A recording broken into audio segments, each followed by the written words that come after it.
From customized benefits to hands-on workshops, from mentorship and development opportunities and employee recognition, these efforts are more than just morale boosters. They're also ways to shape company culture, promote engagement, and create meaning and purpose for employees. So how are forward-thinking leaders actually finding new ways to understand and meet their team's needs? That's what we're going to be diving into here today. Let's start with some brief introductions from our panelists. Tony, let's start with you. Hi, I'm Tony. I am the North American president at Prezi.com, and we're a rewards platform that is used in the employee engagement, sales acquisition, loyalty, and actually in the aid and relief space as well. My fellow senators, my name is Sire Lonial. I'm Vice Dean for External Affairs and Public Relations at the NYU Tandon School of Engineering. Good afternoon, everyone. I am Julie Haskell. I am the head of employee engagement at State Street Corporation, which is a global financial services company. I am also next week going to be a future hiker. I'm going on my first hiking excursion with my family. So if you don't see me in a week, you know, hiking wasn't her thing. I'm Angela Cheng-Cimini. I'm the CHRO of Harvard Business Publishing, home of HBR. Please feel free to pick up your free copy that we've made available to you today.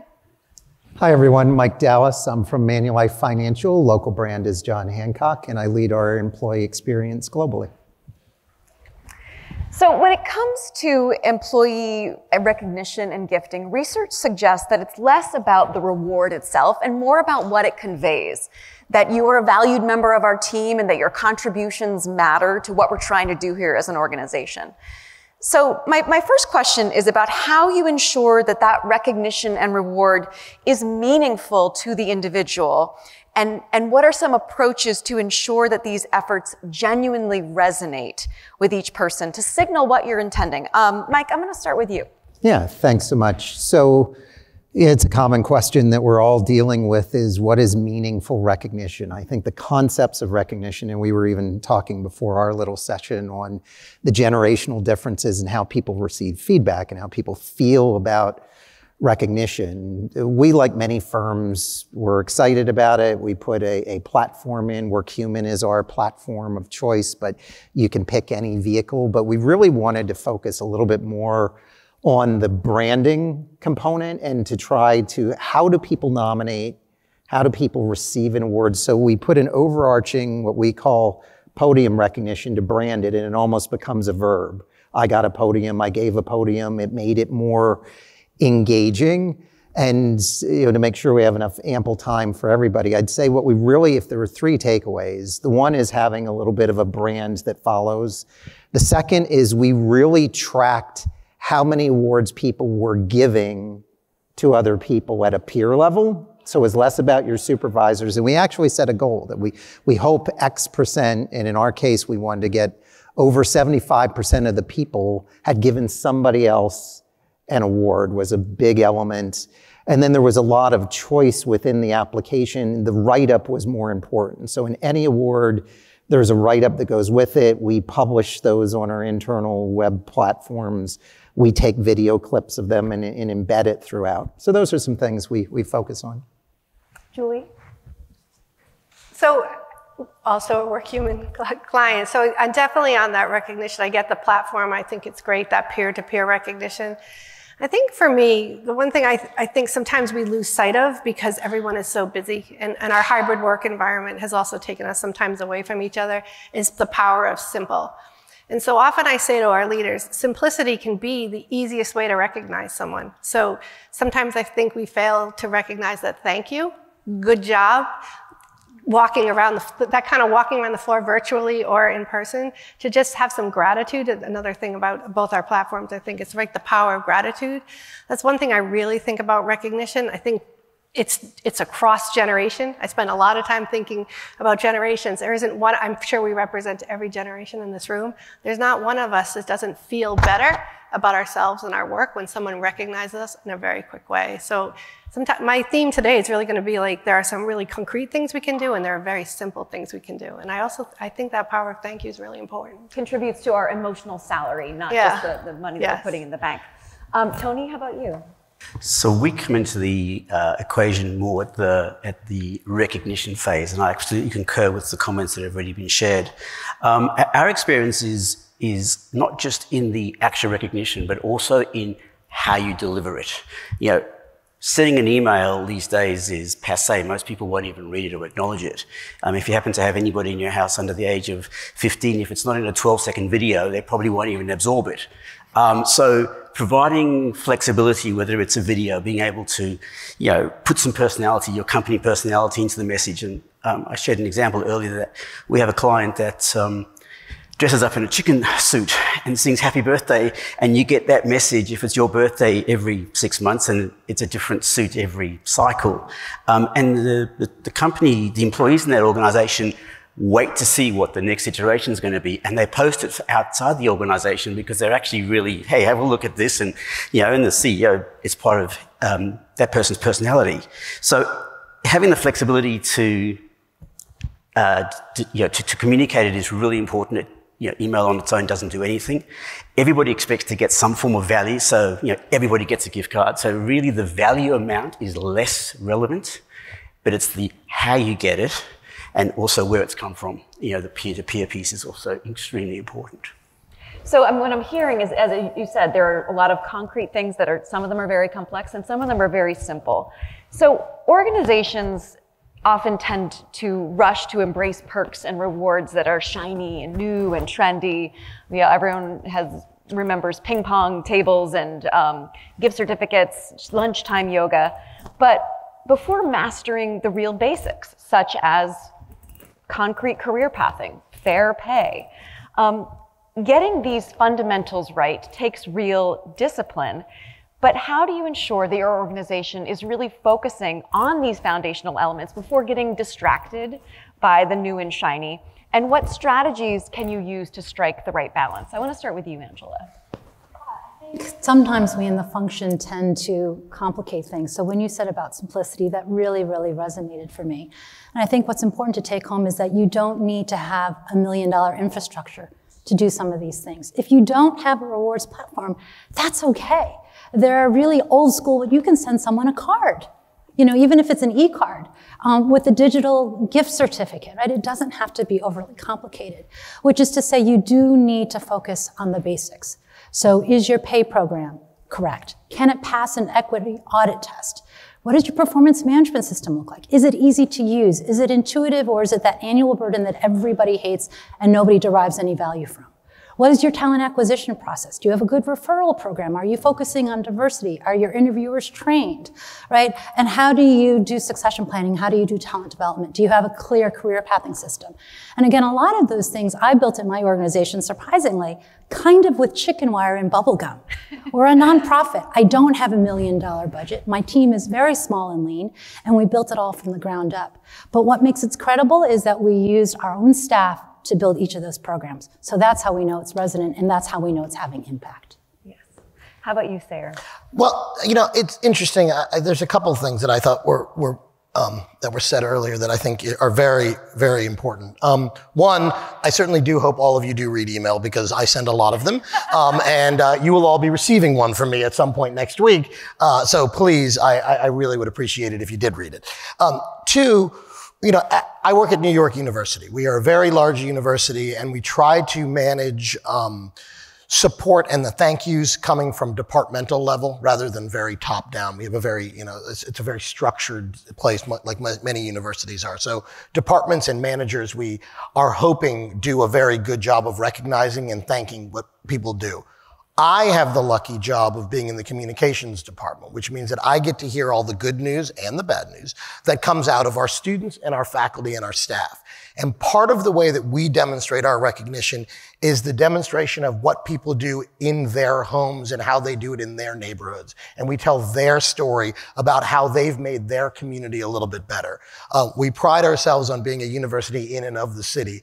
And so it's really important for us to give back to our community, that we're a part of our community, and that it's not an ivory tower in the middle of downtown Brooklyn or in the middle of Washington Square. We're actually a place where people can come and transfer in and out, and get our services and use the benefits that we bring, that are education, connectivity. Our students are our gold mine, and our faculty researchers, what's solving tomorrow's problems today. So the reality is, when I can tell that story about a staff member that volunteered in their local community in Brownsville to support cleanup of the local park, I'll put that on our website, and we'll share that with our 30,000 email list, that will tell that story. And that person will feel, I think, a lot of pride. One, because it's their home pride, and two, they feel the recognition that they get from the university that's recognizing them for the good works that they do.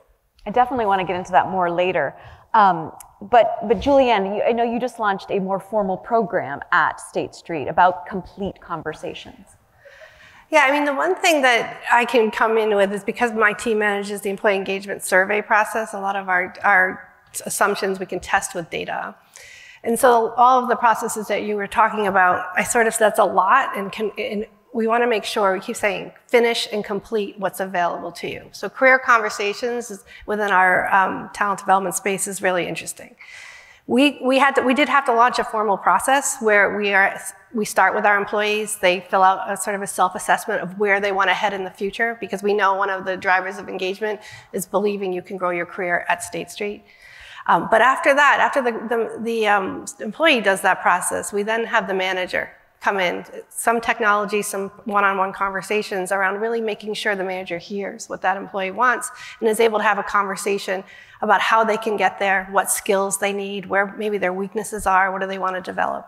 And then that process is complete. And it is a formal process that we track. And what we learned, which I thought was, like I keep saying, it's a no-brainer, but if you're in the L&D space, you should take this back and say, okay, that we have data points to prove that when an employee starts a process, it gets them engaged. They're a little more engaged because, like, oh, this is cool, they care. But when that employee does that process and the manager, for maybe valid, maybe invalid reasons, doesn't finish that process, engagement goes right down. They complete the process, engagement goes right back up. And we were sort of saying to people, it's hard. Some of these are big, meaty, chunky things you have to do. Here's a really simple manager process that we're delivering to you. Manager, you're wondering how you can drive engagement in your organization, your team? Here's something to do. It's simple. It's actually easy, and it's going to make both of you feel good, and you're going to have a quantitative impact on engagement. So that's kind of what we've been looking at. Like, what can we? I want to make sure I get it right. Quantitatively drive engagement. We also, again, to the learning and development people here, we know when people take time to do training that they're interested in. Sort of not, we always have required training. We're a financial services company. I'm sure you have your list of required trainings too. But when people take a few hours every quarter, not tens of thousands of hours, a few, 2 or 3, to do learning that they're interested in, their engagement goes right up. And so I think, I keep saying, is simple processes done well and completed can have a massive impact on engagement. But that's the thing, managers are busy, so things fall off the agenda list. So one of the things we know is that work has changed dramatically over the last 4 and 5 years, ever since the pandemic. Many employees work hybrid, some work fully remote, some work full-time in an office.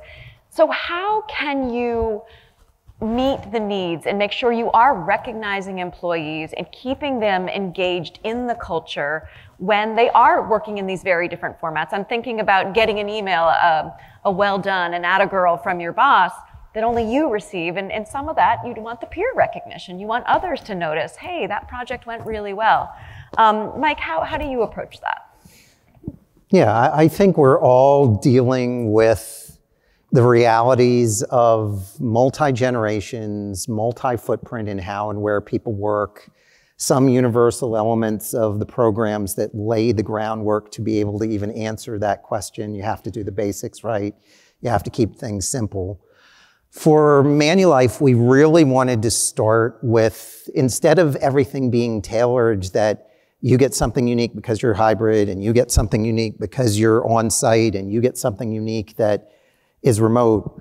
Let's create a framing set of principles that we call working better, that outline some of the basics really well on how and where you work, what you get access to, making sure people know that if you're remote, you're still invited into the party, you're invited into the offices. We do have schedules and all the things that people debate about. But from A recognition, we do feel that making sure all of our populations who get recognition, whatever it is, and again, go back to some of the platforms, when we do employee events, most have a video component, everybody has access to them, that we don't only include certain demographics in the way we do recognition. So we're very conscious. We also look at our employee engagement surveys and other information to see where are common points between the cohorts and how do you amplify them if we just delivered a really good project or a really good result, or we had a business challenge, how do you address all of those people in celebrating or learning from those events? So we've found that knowing who your constituents are and how they identify is really important. And not just segregating the communications or trying to tailor a thing to make sure, well, hey, we did on-site cookies. Let's make sure we do a cookie bouquet that goes to the remote work, or they may want that. We do some of that, but it's much more as we talk about the company and we talk about the business and we talk about contributions, people don't feel included or excluded based on their cohort. And to us, that's the heart, working better. How do you contribute? How do you understand and appreciate how others work? We're much more complete in the communication across that whole stack. Angela? So two things come to mind. One is, are your managers skilled at expressing gratitude? It is something that needs to be practiced. I think all of us in our day-to-day are so busy and we just run from one thing to the next and we forget to pause and say, thank you. And so that is a skill that needs to be reinforced. And are you role modeling that for your teams, for your employees? And then the second thing is, it's remarkably easy because all you have to do is ask the employee, how do you like to be recognized? I actually heard from someone who hates public praise. Nothing makes their skin crawl more than being called out for all the best reasons in public. They hate it. So that actually would have had the opposite effect of what you were trying to do. So simply ask, how do you like to receive commendation?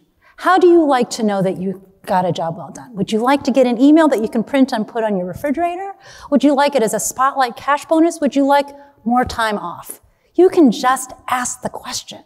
And again, that is a skill that your managers need to practice and needs to be reinforced. You don't need a lot of bells and whistles, but you do need to do it. There needs to be intention behind it. And I think that people feel included when you ask them. Yeah. So there's a big part of that thread, whether you're large or small or how you get to the outcome. I do think being participant in your own success or rescue is a big part of it. So. At the end of each of our all-staff meetings, we make 5 minutes for Cheers for Peers. And the chats that fly, the hearts, the applause, the emojis that go through that, it's so heartwarming. It's how we end every one of our all-staff meetings. Just give a shout out to someone who's helped you.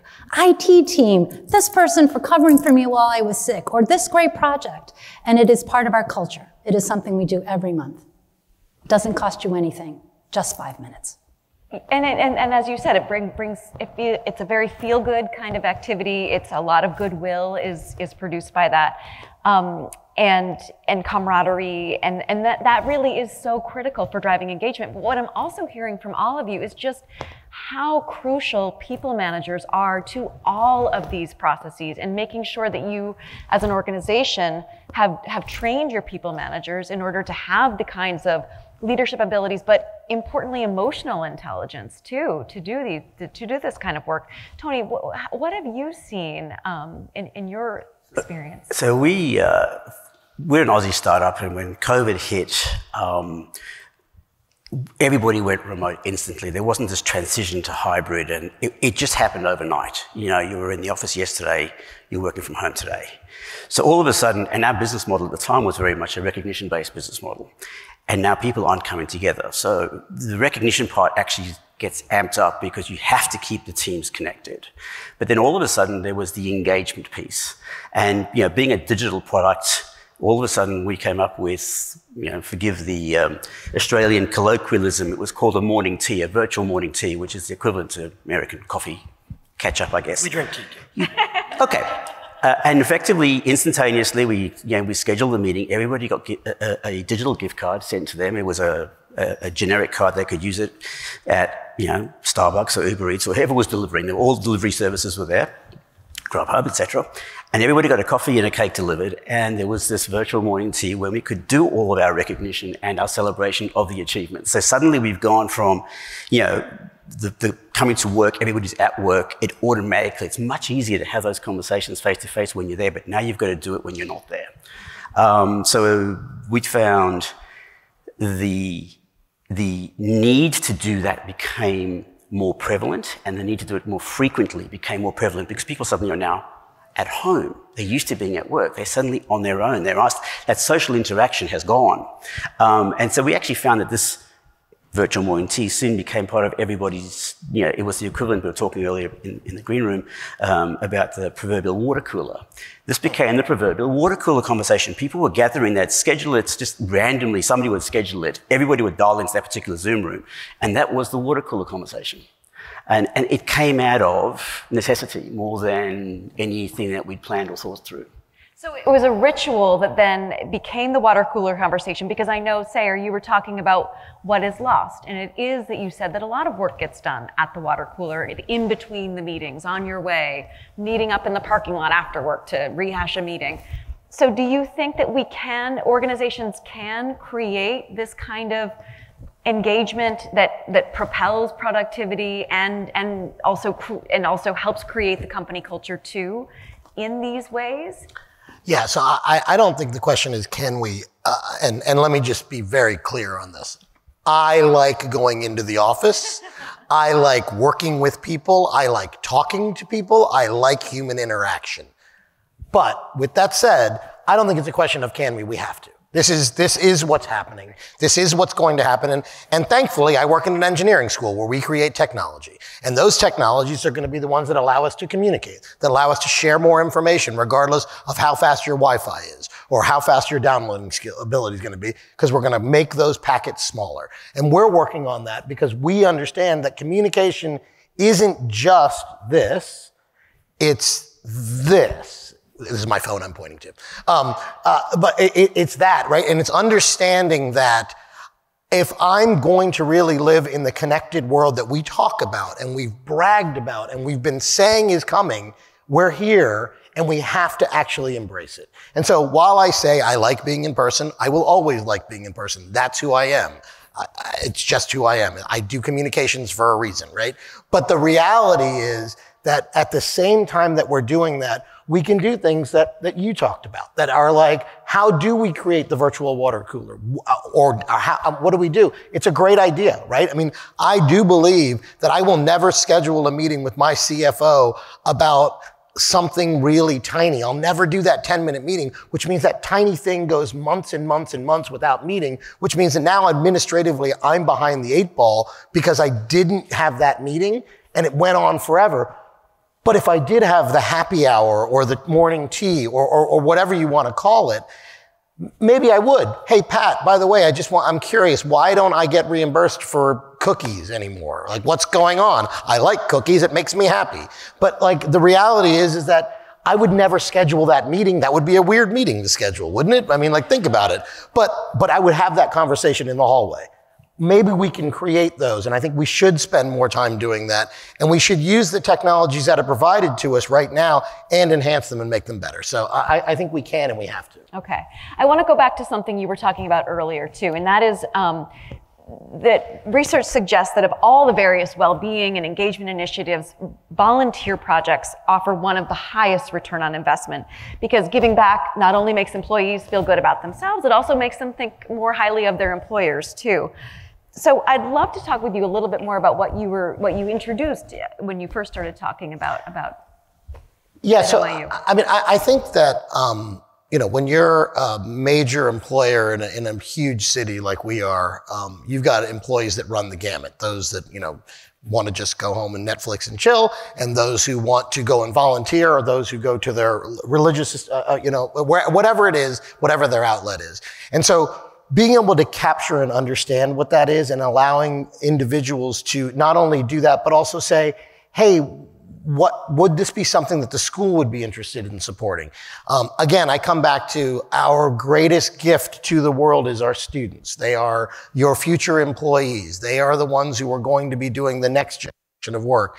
And we love giving them the opportunity to understand that you are a very busy engineering student, but you got to take a little bit of time, take a deep breath, and look at what's around you. This world of Brooklyn around you is pretty amazing, and you need to be a member of this community because we're a member of this community.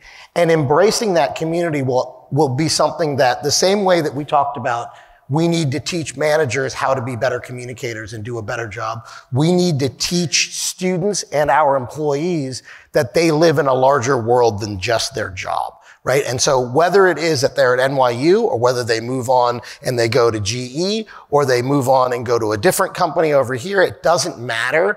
They need to think about themselves larger than just that one thing because they're not defined by what their job is or the 3 letters or the NYU that's on the front. They're defined by who they are, and they're defining that place by the baggage that they're bringing. And oftentimes we think about baggage as being negative. I don't think so. Baggage is really important because you don't have anything to change into if you don't have it. So the reality is that you gotta bring it, and what you bring to the table is what is going to make that place a better place to be because your differences are going to enhance that space. And so that's what we try to encourage, and we try to get our students to understand. And quite honestly, we get pushed by them saying, we want to do this, make the inroads, which then becomes our team's job to find out how do we get them to volunteer in the park? What do they have to do? What are the permits we need to do? What are the things we need to do? So they push us as much as, well, they push us a lot more than we push them, to be honest with you. Well, that's good to hear. One element there, and that is, not everybody has the ability to devote the time, and we found that with one of our not-for-profit customers. They wanted to recognize and reward their team, and they actually gave everybody a thank you, and it was a digital gift card. And that digital gift card you could go online and you could spend it at Amazon or whatever else, and there were a whole lot of charities, including that particular charity, and they found that 70% of the recipients gave the money back to the charity. Because they basically felt that we're in this together. And they were appreciative of the gesture, of the engagement, but they didn't want to take anything away that would otherwise go back to the service of what they were trying to achieve. So sometimes, where you can't give the time, you can still achieve the corporate feel-good element by creating an environment that is slightly different. So just to add to your example. I think, yes, it's difficult to carve out time for philanthropic efforts. And I think one thing that organizations can really do is find the double impact in the reason that your organization exists in the first place. So if you can get people to feel good about the affiliation with your organization, then they're already feeling very charitable. I will tell you the story of an oil and energy company that, sometimes carries a bad rap. And what they've actually done now is they are going to be the first Gen AI mobilized energy company because they're going to use that to develop cleaner energy. And who cannot get excited about that? They're going to leverage this. It opens up a whole new world of possibilities around how they can power the world. And so now their employees have found new meaning in the mission of that organization. It's not dirty oil. It's not air pollution. It's about how do they develop clean energy on the backs of new technology. So if you can find a way that in your day-to-day work there's a double impact to that, wow, that's an amazing power because they're already drinking your Kool-Aid. And research shows in particular that Gen Z is looking for purpose and meaning and things like that. Julie, there's also formal programs at State Street too. I think it's the third prong of what you just said. So State Street, very similar, I think, big commitment to the community and volunteering. But one thing in that, what's in it for me, in addition to giving back to someone, one of the things we've learned from our, I'd say all generations, but I'll say Gen Z because that's what the question was, is that we're really focusing lately on skills-based volunteering. And I think why that's working is because, especially in a financial services company, sometimes it is a little hard to find that purpose. Like, what is my purpose? How am I contributing back to the greater good? And so we find that a lot of our nonprofit partners need help with things that our employees have skills in: accounting, financial planning, marketing plans, communication plans, help writing press releases. And so when employees are able to go into the the community partner, a lot of times that they've selected, but a lot of times there are partners of ours that we send people to and actually like build their own skill set that they bring back to the workforce. I think it's like that third piece. It's like I gave back, I feel good about what I'm doing, but I've also developed my skill because maybe in my job, I don't get to do the whole marketing plan. I'm just a member of the marketing team, so that goes up the chain. But when I'm volunteering, they asked me to write the marketing plan. It's my work. And people feel incredibly good at that. And that skills-based volunteering has just taken off in a way that I sit with the citizenship team and I ask them, I'm like, how's it going? And they said it's phenomenal. And people are coming out with skills that they have, but they don't get to use in their job. That's the other thing. They might have a really good accounting background, but they work in HR. And so this is a chance to go back to the skills that they had developed early on. And then transfer them and bring them to State Street too. Yeah, exactly. So speaking of skills, research shows that professional development can significantly improve your job satisfaction and motivate many employees, because not only does it help them do their jobs better, it also can increase their earning potential. So how are you as organizations leaning into this trend in terms of people wanting more upskilling opportunities and to develop their skills, but also to motivate them and stay committed to their roles? Angela, I want to start with you. So we definitely have sort of a top-down agenda of what we think are the critical skills needed for success. But I think what I want to share is a bottoms-up approach that we took last year that has been hugely successful, which is we have an allocation of learning and development dollars, and there's an application process that employees then apply and say, hey, there's this course, there's this workshop, there's this certificate that I would like to achieve. And they submit an application that explains why it's good for their professional development, how it aligns to their roles and responsibilities, and how it furthers the organization's objectives. And it goes in front of a panel. And then we make sure we pressure test that the application actually meets those 3 prongs, and then we approve them.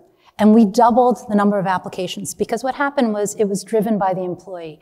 And they can decide whether or not they wanted to do, a boot camp that was over in 5 days, or if it was something that was asynchronous, or something that took 6 months, or maybe it was a video online. They get to choose the modality, they get to choose the content, they get to choose the provider.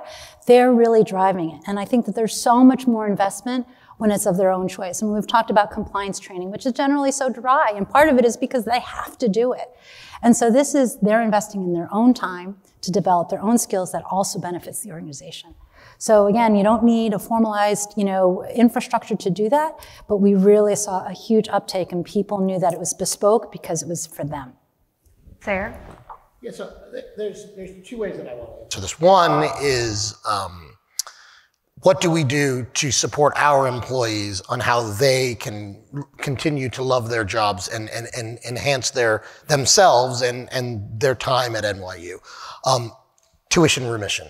We offer the ability for employees to get a degree or non-degree, non-matriculating, to take courses at free or very low cost. And the reason why I say there's a sliding scale there is it's based on your salary, and that's based on taxes, and that's based upon gifts and whatever goes on, but more details that are necessary. But the reality is you can come to NYU as your first job out of college and you can get your master's for free. That's significantly important. If you have a manager who's willing to work with you, you get to write it in. Yes, of course, it's going to enhance their job because they're doing X, Y, and Z. And usually you can find a nice way to write that around, and that's what you do. And so it's an amazing opportunity for our students. So I would say that is a great thing at a university, and most universities do that. But the other side of this is what I kind of want to say, what we offer to each of you. We have an incredibly robust digital learning platform. And what does that mean? That means that it's online learning that is asynchronous, that you can do while you're in your job right now. And so you can do a master's, you can do a PhD. If you don't want to matriculate, you can do a certificate. You can do, you can just take a couple courses here and just stop. And the ability to do that allows you to feel like you're learning new skills.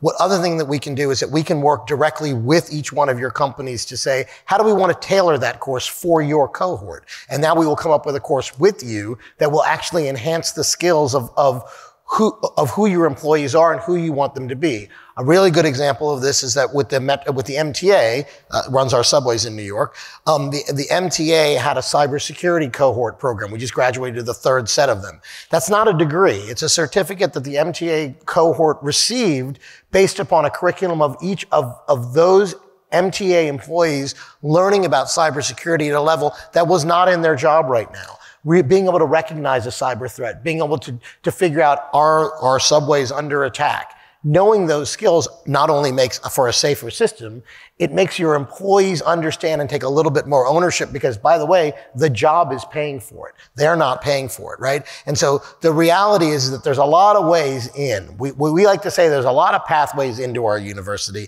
and quite honestly, you never stop learning. So get on board, come to us, and you don't even have to be in New York. You could do it digitally and you can sign up at any time.